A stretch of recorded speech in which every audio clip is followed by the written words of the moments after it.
Dossier de la semaine. Dossier de la semaine. Adopi par-ci, rapport Lescure par-là, problème de protection des données ou de la vie privée.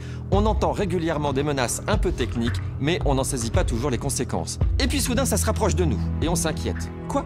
Google lit mes emails, ah oui? YouTube va faire payer des vidéos, ah bon?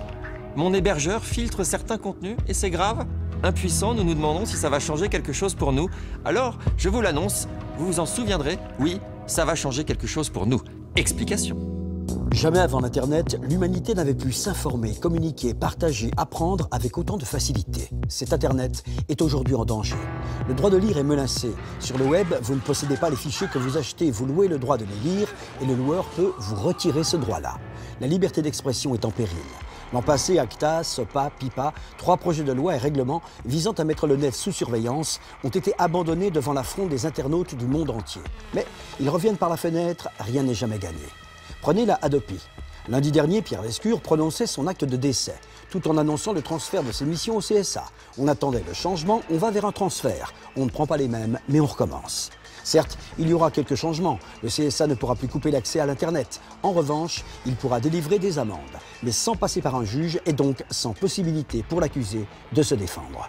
Non content d'entériner la surveillance des internautes, Pierre Lescure propose également d'inciter les intermédiaires techniques à la prévention et la cessation des comportements délictueux ou criminels sur Internet. Un peu comme si on demandait aux imprimeurs d'aider la police à repérer de façon préventive criminels et délinquants. Dans un état de droit, on est présumé innocent. La Hadopi a fait de tout internaute un suspect en puissance qu'il convient de surveiller, menacer, contrôler.